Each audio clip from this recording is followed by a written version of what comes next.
banyak anak-anak yang menghafal Al-Quran. Itu proses itu sendiri mudah nggak sih Ustadz untuk menarik anak-anak tahfiz untuk mau tahfiz Al-Quran sendiri? Sejauh ini memang Indonesia dikenal dengan negara yang sangat terbuka untuk dakwah. Jadi saya nggak pernah ketemu kesulitan karena memang hatinya para orang tua udah terbuka duluan. Alhamdulillah. Kedua, ditopang dengan SDM-nya bagus-bagus gitu. Dan kalau sekarang kan malah udah banyak contohnya. Jadi orang tua malah pengen kayak gitu karena contoh udah ada. Kalau mau bicara sulit mah dulu 2004, 2005. Oh sekarang malah udah insya Allah udah orang udah datang sendiri, nggak perlu saya yang datang. Tapi kalau untuk diseleksi nggak sih Ustadz orang-orang ini baik yang mampu maupun nggak mampu, terus dari biaya, terus dari yang mampu nggak mampunya dia untuk bisa menghafal Al-Quran sendiri gitu. Kami memilih tidak menyeleksi untuk menolak atau nerima, tapi menyeleksi untuk grade. Gitu. Jadi menyeleksi itu lebih kepada pengkelasan aja. Oh ini pemula banget nih, ini kelasnya gini. Jadi penyeleksian itu bukan, oh ini nggak diterima, oh ini bukan. Tapi lebih pada penempatan nanti di mana. Termasuk kami tidak juga mengkastakan antara yang bayar dan tidak bayar. Karena sekarang kami udah lengkap. Mau yang nggak bayar ada, mau yang bayaran yang murah ada, mau bayaran yang menengah ada, yang mahal bener juga ada. Gitu. Jadi tergantung ekonominya ya. Iya, yang penting saya bilang jangan pada nipu diri dong, gitu kan. Mampu milih seleksinya yang beasiswa, kan nipu diri. Tapi sejauh ini sih nggak ada yang berani. Ustadz, beban gak sih Ustadz dengan Ustadz punya seperti kayak yayasan dan banyak orang yang bilang oh mahal, nggak mampu gitu, terus udah gitu dengan embel-embel nama besar seorang Ustadz Yusuf Mansur kayak gitu. Subhanallah disebut punya nama besar, alhamdulillah. Sejauh ini kami tenang-tenang saja karena pada faktanya kan keberpihakan terhadap masyarakat kecil jauh lebih banyak. Contoh misalkan, buktiin aja bandingkan antara yang bayar dengan yang gratis, banyakan mana. Kalau mereka mau nyari tahu, banyakan yang gratis dibanding yang bayar. Yang bayar paling berapa cabang doang. Itu juga kenapa sih harus dibuka? Lah masa kita nggak nerima yang bayar? Kan begitu. Kan duit yang bayar juga sayang. Kita terimalah kalau ada kelebihannya kan bisa subsidi yang gratis. Yang gratis itu nggak kira-kira jumlahnya. Kurang lebih 9.000 rumah tahfiz. 1.500 diantaranya pakai nama Darul Quran dengan izin Allah Subhanahu Wa Taala. 1.500 loh. Itu kan bukan jumlah sedikit itu. Udah banget itu. Dan jumlahnya masih akan bertambah terus kan sampai nanti tahun 2000 sekian seluruh desa selesai dengan Ustadz, tapi kalau untuk orang embel-embel ya pakai nama Ustadz itu kadang-kadang kan orang nama dengan Ustadz itu merasa sedikit beban gak sih Ustadz dengan label itu sendiri gitu. Orang jadi mau dimanfaatkan gitu Ustadz. Enggak, saya malah seneng. Gak pernah merasa jadi beban. Jadi kayak gak bersyukur sama Allah kan gitu. Sekalipun dirugikan Pak Ustadz? Ya karena kalau dirugikan saya nggak pernah merasa dirugikan juga. Kalau Ustadz sendiri merasakan membesarkan hati Ustadz dalam artian kalau banyaknya pro dan kontra, banyaknya julitan atau netizen apa segala macam, Ustadz tuh seperti apa sih membesarkan hati Ustadz? Satu, karena nggak kenal kali. Kedua, keburu masuk informasi yang salah. Ketiga, ujian ini kan sebenarnya bukan ujian buat mereka, tapi ujian ini buat saya. Saya ketika menerima berita jelek, merasa nggak pantas digituin nggak? Gitu. Kalau merasa nggak pantas digituin kan salah, ya kan? Terus merasa sombong nggak kan salah. Selalu introspeksi, insya Allah nggak basa-basi saya, introspeksi gitu. Ya berusaha untuk tetap merendah, nggak tinggi hati. Dan di titik pertama selalu saya mengajarkan kepada anak-anak saya, kalau pertama kali mah harus merasa salah aja, merasa kurang aja, merasa lemah aja. Mencoba untuk klarifikasi? Enggak sama. Kenapa? Alasannya? Klarifikasi terbaik itu adalah perbuatan. Diam dan berbuat. Bukan diam, kalau berbuatan mana ada diam. Tapi shocknya action. sempat shock nggak konsernya? Enggak, kan kita latihan masalah dari dulu ya. Betul, Ustaz. Kalau Ustaz nih misalkan Yang Ustaz penting kan emang enggak gitu aja, kecuali benar gitu. sosok seorang Ustadz itu kalau ketika setiap manusia pasti ada yang namanya kena masalah, kena musibah. Tapi kalau Ustadz sendiri, kalau sosok Ustadz kalau ketika kena masalah, Ustadz tuh larinya kemana sih Videoin Ustadz? bagus nih. Videoin lagi.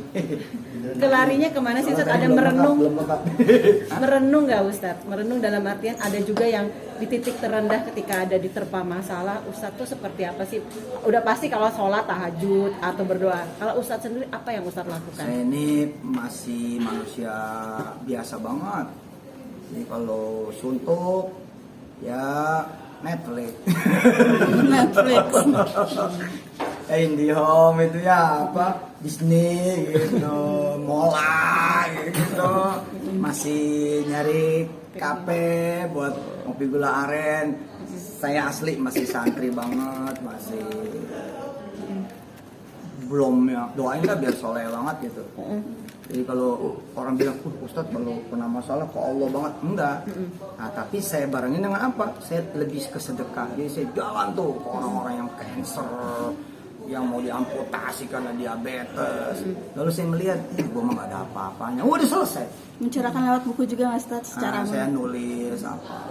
Tapi ketika ada di titik terpuruk, titik merasa terendah, banyaknya cobaan, musibah, diterpa di pemberitaan. Nah, masalah saya nggak pernah merasa ada di titik terpuruk itu, karena kosakatanya beda. Kosakatanya masalah itu berkah. Ya udah. Makin banyak masalah, makin banyak berkahnya. Udah, jadi beda kan? Kosakatanya beda loh. Jadi ketika kosakatanya beda, beda juga rasanya. Misalkan kita kalau ngelihat cacian, makian, hinaan, bulian, fitnahan, gibahan, terus dibungkus ini bahwa semua adalah pupuk. Selesai kan gitu. Itu bukan hinaan, pupuk. Kan capek-capek kita nyari pupuk buat supaya pohon kita tumbuh, berkembang dan berbuah. Nah ini ada yang nganterin, terima. Terima itu jangan dibalikin. Gitu. Kalau nerima, jangan dibalikin. Misalnya ini ya kan, ada orang maaf ngomong gini nih, bodoh kamu gitu. Terus kita ngebalikin, lo tuh yang bodoh, namanya balikin. Jangan, bodoh kamu. Iya bang, makasih ntar saya belajar. Gitu. Jelek lu yang jelek. Wah, ntar jadi berantem.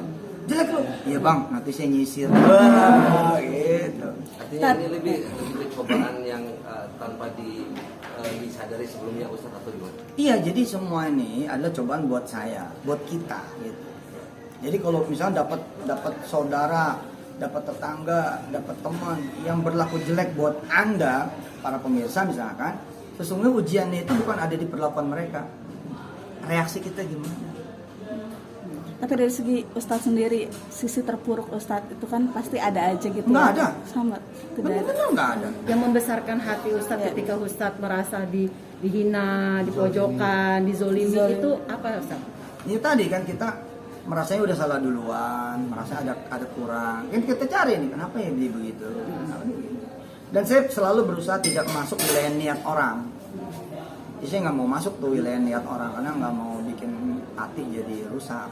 Istri sendiri, anak-anak mensupport nggak sih Ustadz seperti apa ketika Support, jadi papahnya kena masalah, mamahnya di rumah tuh kita biasa yasinan, biasa kemudian dengan izin Allah ya riadohan kecil gitu supaya kemudian dipulangin kepada Allah.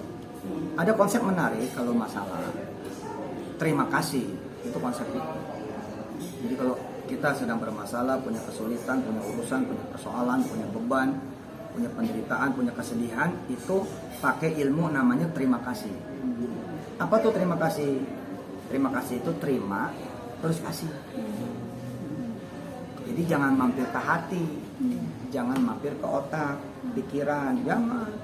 Terima bahwa ini semua bukan dari orang, tapi dari Allah.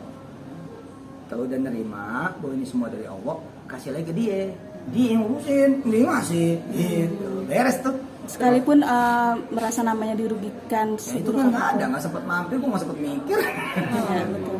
Jadi kalau ada tadi tuh ada cacian, hinaan, bulian, fitnahan, gibahan misalnya itu, ya datang ke kita nih, Kita pakai konsep itu, terima kasih. Siapa sih yang mencaci? Allah. Siapa yang memaki? Allah. Sama dengan siapa yang memuji? Allah. Kalau kita di perbuatan baik, di kebaikan, di perbuatan yang bagus, di kebagusan, di semua hal nikmat, indah, segala macam, kita tidak juga punya kemampuan terima kasih, masalah juga kan? Ya kan? Harusnya kan ketika kita menerima nikmat, kita tahu dong, ini nikmat dari siapa? Dari Allah kan? Nah, terus kita kasih lagi mestinya ke Allah, tapi kita nggak bawa ke Allah, salah. Tapi tadi menunjukkan bahwa tidak pernah pada titik itu. Nggak pernah, hampir. Saat yang sama. Alhamdulillah. Mohon maaf. Saat ini permasalahan orang melihat bahwa itu permasalahan besar di luar sana. Iya, nggak ada. Persoalan terbesar saya mah orang-orang ada yang nggak bisa ngaji, putus sekolah, udah di situ tuh hati saya.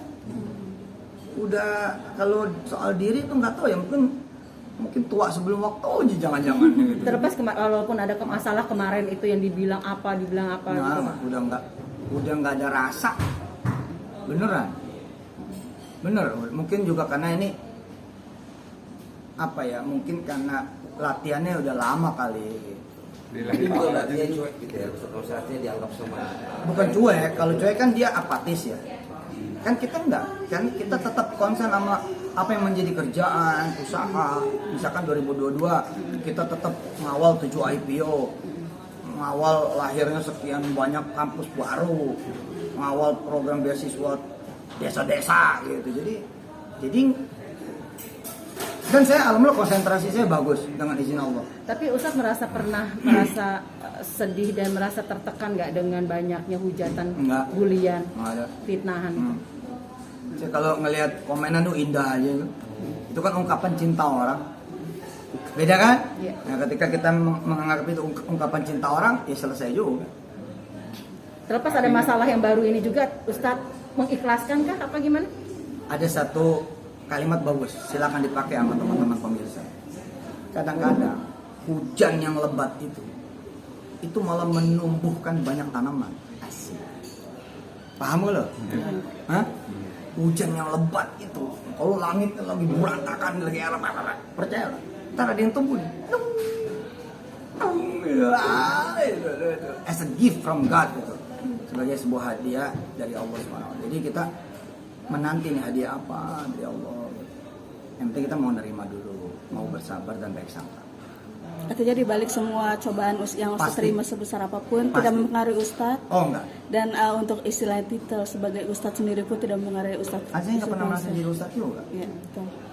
Ustadz banyak mungkin ngerasa nggak ada orang banyak yang tidak pengen berbuat jahat sama Ustadz. Iya. Nah itu saya nggak mau masuk milenial, cuma milenial. Kalaupun masuk, narasi kita harus baik. Ketika kita pengen orang lain baik ke kita juga harus baik ke orang dong. Kan kita nggak mau suzon sama orang. Kita nggak mau orang suzon sama kita, maka kita nggak boleh suzon sama orang. Jadi ketika ada orang melakukan ini itu, narasi kita harus baik. Di antaranya begini, yang saya latih pada diri saya. Oh mereka mau saya jadi ustadz yang benar. Oh mereka mau saya lempeng. Oh mereka mau mengingatkan saya. Oh mereka mau memberitahu saya. Oh mereka yang justru sibuk-sibuk mencari kesalahan saya supaya saya sadar. Itu narasi harus begitu. Jadi bukan jahat amat sih, enggak. Artinya mereka yang luar sana adalah lagi mengingatkan. Ya terserah lah apa kalimatnya harus baik. Dari kitanya harus baik kepada apa aja, harus baik kepada siapa aja supaya. Satu kata mungkin dengan adanya permasalahan yang lagi menimpa sama Ustadz seperti apa? Ikhlas? Ya alhamdulillah betul. Alhamdulillah. Alhamdulillah. Iya. Alhamdulillah. Apa alhamdulillah itu baik-baik banyak yang mendoakan. Asik. Insya Allah. Menikmati ya. Ya kecuali kita benar-benar salah. Kalaupun benar-benar salah kan tetap masih ada ampunan Allah kan. Berarti memang kalaupun ia jahat, oh iya kelas kita Firaun kan masa iya sih. Ustadz sosok yang membenarkan diri kah? Sosok yang mau ingin open terhadap apapun ketika Ustadz merasa dipojokkan, merasa dipermasalahkan? Kita ini harus tambah baik, tambah hari. Yang penting jangan merasa benar, jangan merasa kita tinggi, jangan merasa kita ini gede besar. Itu penyakit. Beban gak sih Ustadz dengan banyaknya permasalahan ini yang Ustadz rasakan ini, Ustadz alami? Enggak. Enjoy banget, saya masih bisa kerja, masih kemana-mana ngeresmiin rumah Tafis baru. Tiap hari kadang-kadang ngeliat lokasi-lokasi baru, ngelorin bisnis-bisnis baru dan lain sebagainya. Dengan dari masalah ini justru malah banyak orang-orang yang mensupport yang malah tambah banyak Iya. anggota Tafisnya. Ih, Oke, siap. Tanggapan Putra. anak sendiri apa istri gimana Ustaz? Cakep. Banyak cobaan. Aja ingin untuk bisa Membuli. dibilang saya Menghujat. kebetulan pengen panjang umur. Jadi kalau pesan terakhir kayaknya ngeri. mungkin sesuatu yang ingin disampaikan untuk istilahnya bisa dibilang Gini. Ketika orang bahagia ngomongin, ketika orang bahagia memfitnah, menggibah, membuli, dan bahagia mengkondisikan sesuatu gitu ya. Seakan-akan ini bukan buat saya aja, maksudnya buat siapapun. Kalau ketemu nih orang-orang yang berbahagia ngomongin kita, ngancurin kita, ngejatuhin kita, ya, berusaha kemudian membuat kita menjadi rusak, hina dan malu. Saran saya adalah jangan merusak kebahagiaan mereka. Paham? Paham? Kita nggak bisa ngasih kebahagiaan buat mereka kan. Jadi kalau mereka bahagia ngomongin kita, bagus itu. Jarang-jarang kita ngasih kebahagiaan kan. Ya udah, nggak apa-apa. Dah, jangan ganggu kebahagiaan mereka. Gitu.